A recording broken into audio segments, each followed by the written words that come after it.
The Old Man and the Sea, Ernest Hemingway. He was an old man who fished alone in a skiff in the Gulf Stream, and he had gone 84 days now without taking a fish. In the first 40 days, a boy had been with him. But after 40 days without fish, the boy's parents had told him that the old man was now definitely and finally Salao, which is the worst form of unlucky. And the boy had gone at their orders in another boat, which caught 3 good fish the first week. It made the boy sad to see the old man coming in each day with his skiff empty, and he always went down to help him carry either the coil lines or the gulf and a harpoon and the sail that was furled around the mast. The sail was patched with flour sacks and unfurled. It looked like the flag of permanent defeat. The old man was thin and gaunt, with deep wrinkles in the back of his neck. The brown blotches of the benevolent skin cancer the sun brings from its reflection on the tropic sea were on his cheeks. The blotches ran well down the sides of his face, and his hands had the deep creased scars from handling heavy fish on the course. But none of these scars were fresh. They were as old as erosions in a fishless desert. Everything about him was old, except his eyes, and they were the same color as the sea and were cheerful and undefeated. "Santiago," the boy said to him as they climbed the bank from where the skiff was hauled up, "I could go with you again. We've made some money." The old man had told the boy to fish, and the boy loved him. "No," the old man said, "you are with the lucky boat. Stay with them." "But remember how you went 87 days without fish, and then we caught big ones every day for 3 weeks." "I remember," the old man said. "I know you did not leave me because you doubted." "It was Papa made me leave. I am a boy, and I must obey him." "I know," the old man said. "It is quite normal." "He hasn't much faith." "No," the old man said, "but we have, haven't we?" "Yes," the boy said. "Can I offer you a beer on the terrace, and then we'll take the stuff home?" "Why not?" the old man said. Between fishermen. They sat on the terrace, and many of the fishermen made fun of the old man, and he was not angry. Others of the older fishermen looked at him and were sad. But they did not show it, and they spoke politely about the current and the depth they had drifted their lines at, and the steady good weather, and of what they had seen. The successful fishermen of that day were already in, and had butchered their marline out, and carried them laid full lengths across 2 planks, with 2 men staggering at the end of each plank, to the fish house where they waited for the ice truck to carry them to the market in Havana. Those who had caught sharks had taken them to the shark factory on the other side of the cove, where they were hoisted on a block and tackle, their livers removed, their fins cut off, and their hides skinned out, and their flesh cut into strips for salting. When the wind was in the east, a smell came across the harbor from the shark factory. But today there was only the faint edge of the odor, because the wind had backed into the north and then dropped off, and it was pleasant and sunny on the terrace. "Santiago," the boy said. "Yes," the old man said. He was holding his glass and thinking of many years ago. "Can I go out and get sardines for you for tomorrow?" "No. Go and play baseball. I can still roll, and Rogelio will throw the net." "I would like to go. If I cannot fish with you, I would like to serve in some way." "You bought me a beer," the old man said. "You are already a man." "How old was I when you first took me in a boat?" 5. "And you nearly were killed when I brought the fish in to Green, and he nearly tore the boat to pieces." Can you remember? I can remember the tail slapping and banging and the thwart breaking and the noise of the clubbing. I can remember you throwing me into the bowl where the wet coil lines were and feeling the whole bowl shiver and the noise of your clubbing hand like chopping a tree down and the sweet blood smell all over me. Can you really remember that, or did I just tell it to you? I remember everything from when we first went together. The old man looked at him with his sunburned, confident, loving eyes.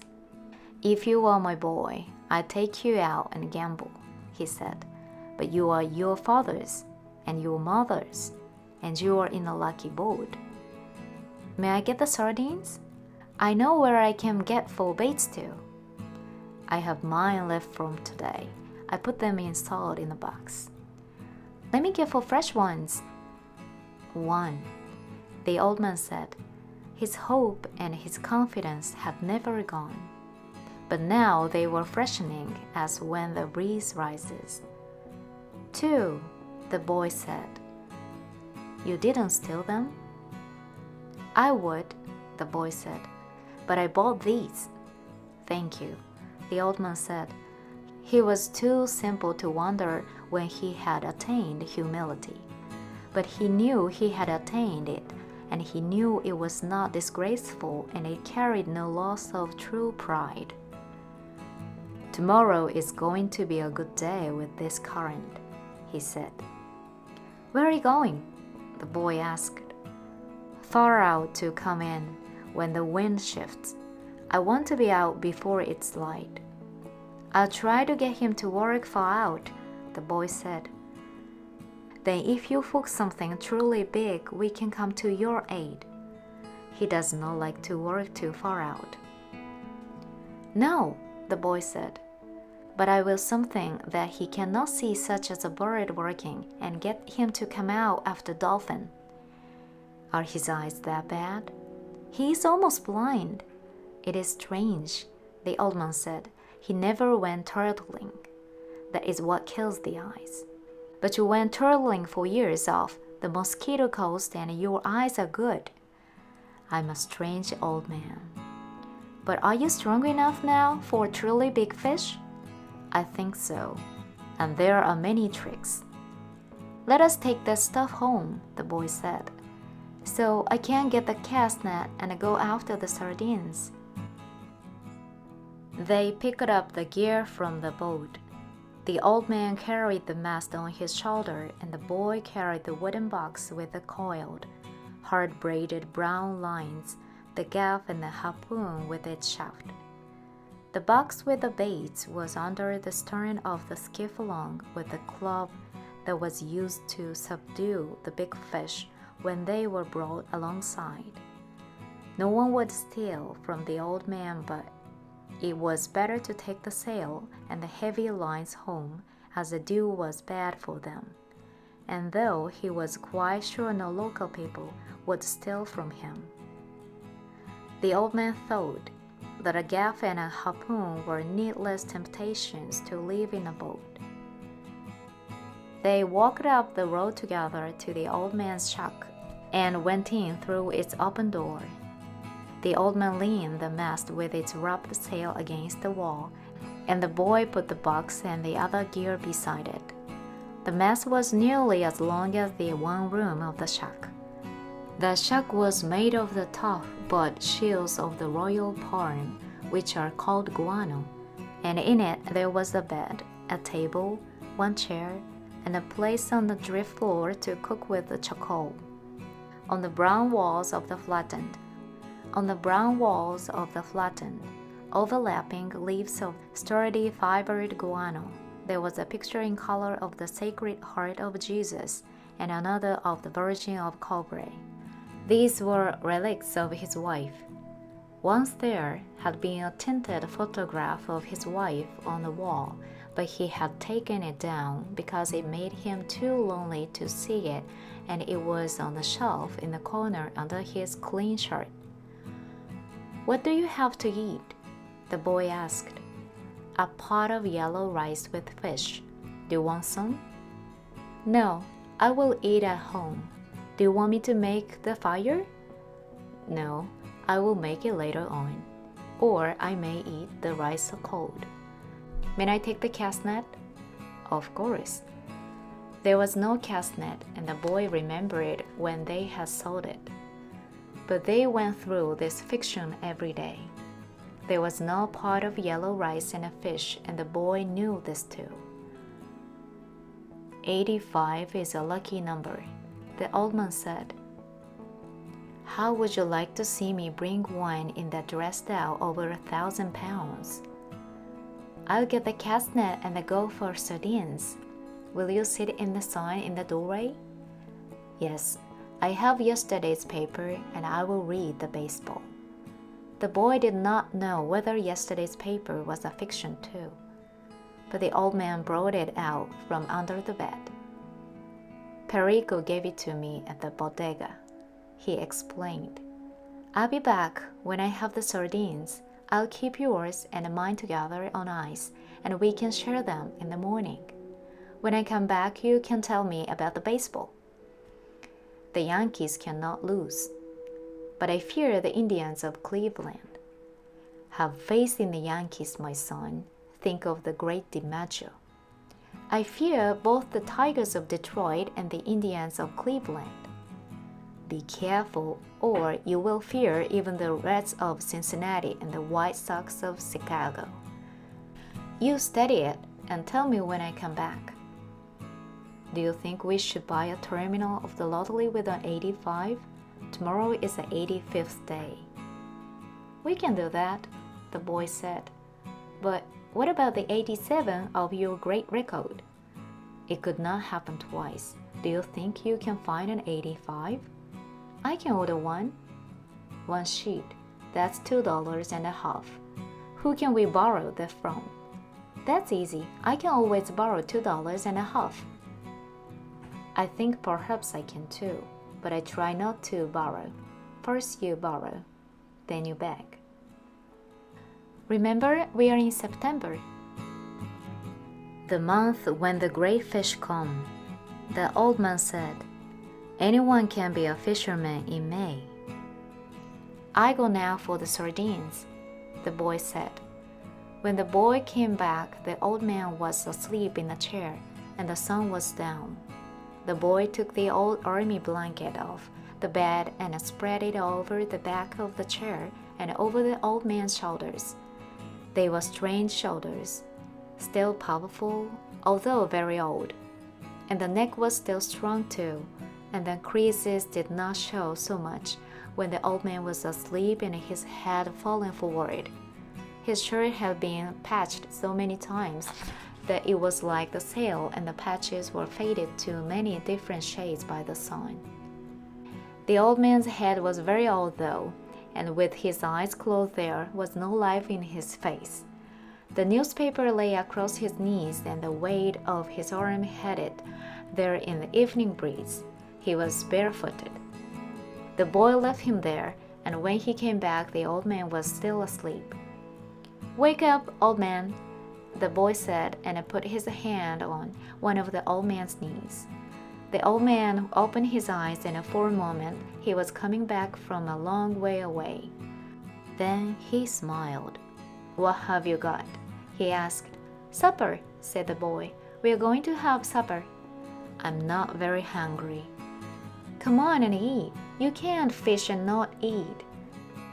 I have, the old man said, getting up and taking the newspaper and folding it. Then he started to fold the blanket.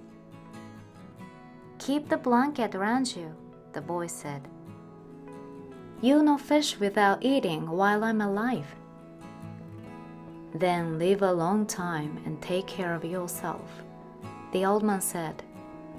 What are we eating? Black beans and rice, fried bananas, and some stew. The boy had brought them in a 2-decker metal container from the terrace. The 2 sets of knives and forks and spoons were in his pocket with a paper napkin wrapped around each set. Who gave this to you? Martin, the owner. I must thank him. I thanked him already, the boy said. I'll give him the belly meat of a big fish. Has he done this for us more than once? I think so.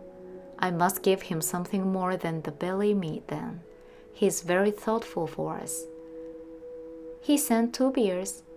I like the beer in cans best. But this is in bottles. Hatchway beer, and I take back the bottles.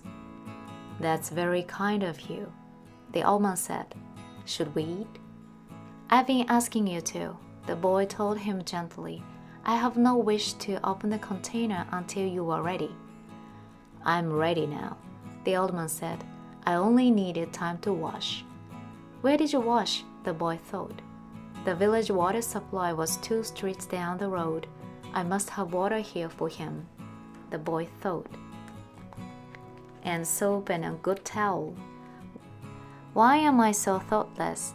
I must get him another shirt and a jacket for the winter and some sort of shoes and another blanket. Your stew is excellent, the old man said. Tell me about the baseball, the boy asked him. In the American League, it is the Yankees, as I said, the old man said happily. They lost today, the boy told him. That means nothing. The great DiMaggio is himself again. They have other men on the team. Naturally, but he makes the difference. In the other league, between Brooklyn and Philadelphia, I must take Brooklyn. But then I think of Dick Sisler and those great drives in the old park. There was nothing ever like them. He hits the longest ball I have ever seen. Do you remember when he used to come to the terrace? I wanted to take him fishing, but I was too timid to ask him. Then I asked you to ask him and you were too timid. I know, it was a great mistake. He might have gone with us.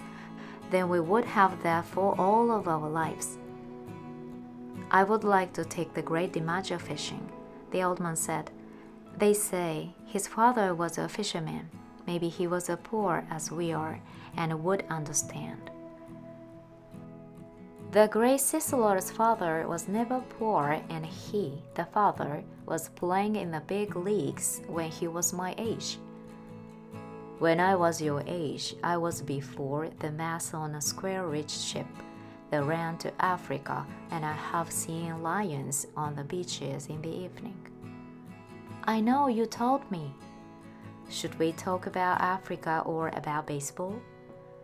Baseball, I think, the boy said. Tell me about the great John J. McGraw. He said J for J. He used to come to the terrace sometimes too, in the older days, but he was rough and hard-spoken and difficult when he was drinking. His mind was on horses as well as baseball. At least he carried lists of horses at all times in his pocket and frequently spoke the names of the horses on the telephone. He was a great manager, the boy said. My father thinks he was the greatest. Because he came here the most times, the old said. If Droscher had continued to come here each year, your father would think him the greatest manager.